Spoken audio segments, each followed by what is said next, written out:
Good morning. ഇന്നൊരു morning kitchen വ്ളോഗാണ് കേട്ടോ. ഇന്നലെ ഞാൻ വീട്ടിലേക്ക് പോന്നിട്ടുണ്ടായിരുന്നു. അഖിലിനെ ഹോസ്പിറ്റലിൽ നിർത്തിയിട്ട് പോരുന്ന വഴി അഖിലിൻ്റെ വീട്ടിൽ കയറി കുഞ്ഞിനെയും കൂടി എടുത്തിട്ടുണ്ടായിരുന്നു കേട്ടോ. അപ്പോൾ ഇന്നലെ കിടക്കാനായിട്ട് ഒരുപാട് വൈകി കുഞ്ഞിൻ്റെ കൂടെ ഇരുന്നു. പിന്നെ ഇന്ന് എഴുന്നേക്കാനും അതുപോലെ തന്നെ വൈകിട്ടോ 7 മണിയൊക്കെ കഴിഞ്ഞ് ഞാൻ എഴുന്നേറ്റപ്പോൾ എൻ്റെ കൂടെ തന്നെ കുഞ്ഞാവ് എഴുന്നേറ്റ് പോന്നിട്ടുണ്ട് കേട്ടോ. എഴുന്നേറ്റ് വന്നോടനെ തന്നെ കട്ടൻ കാപ്പി വെച്ചു. പിന്നെ കുഞ്ഞിനുള്ള കുറുക്കം കൂടി ഉണ്ടാക്കിയെടുത്ു. അതിനുശേഷം കുക്കറിൽ അരി ഇട്ടിട്ടുണ്ട് കേട്ടോ.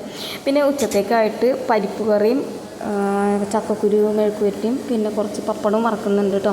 അരിയുടെ കുക്കറിന് 2 വിസിൽ വന്നപ്പോഴേക്കും ഇറക്കി വെച്ചതിന് ശേഷം പരിപ്പ് വേവിക്കാനായിട്ട് വെച്ചു കേട്ടോ. പരിപ്പിലേക്ക് പാകത്തിനുള്ള വെള്ളം, കുറച്ച് ഉപ്പും മഞ്ഞൾപ്പൊടിയും ഒരു 3-4 പച്ചമുളക് കൂടി ചേർത്ത് വേവിക്കാൻ വെച്ചു. ആ സമയം കൊണ്ട് ചക്കക്കുരു ഉണ്ടായിരുന്നു, അതൊന്ന് പൊളിച്ച് അരിഞ്ഞൊക്കെ എടുത്തിട്ടോ.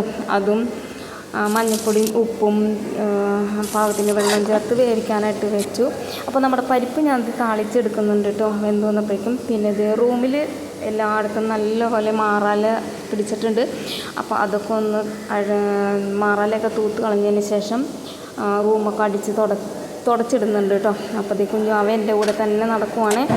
അങ്ങനെ റൂമൊക്കെ തുടച്ച് കഴിഞ്ഞതിന് ശേഷം ഒരു 3 പപ്പടം വറുത്തിട്ട് കുഞ്ഞുവാക്കുള്ള മാത്രം വറുക്കുന്നുള്ളൂ കേട്ടോ. വറുത്തതിന് ശേഷം കുഞ്ഞുവാക്ക് ചോറ് കൊടുക്കുവാണേ.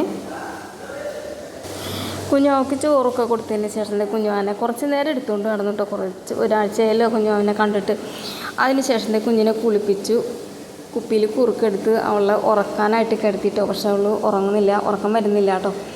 പിന്നെ ഞാൻ അലക്കാനായിട്ട് പോയപ്പോൾ വീണ്ടും എൻ്റെ കൂടെ തന്നെ പോന്നു കേട്ടോ. കുഞ്ഞുവാവയും പോന്നു. അങ്ങനെ തുണിയൊക്കെ അലക്കി വിരിച്ചിടുവാണ്.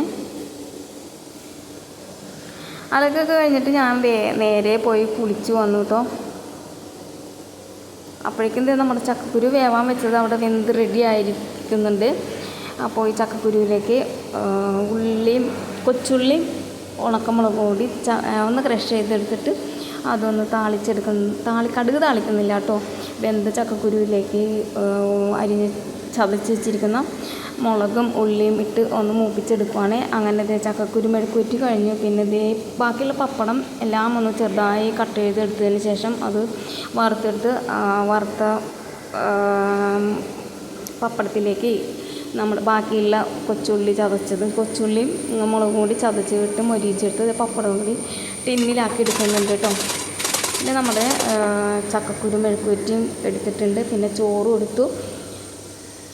അപ്പോൾ എല്ലാം എടുത്ത് സെറ്റാക്കിയതിന് ശേഷം കുഞ്ഞുവാവനെ കുഞ്ഞാവയുടെ വീട്ടിൽ അഖിലിൻ്റെ വീട്ടിൽ കൊണ്ടാക്കിയതിന് ശേഷം ഞാൻ ഹോസ്പിറ്റലിലേക്ക് പോകുന്നു കേട്ടോ. അപ്പോൾ ഇന്നത്തെ വീഡിയോ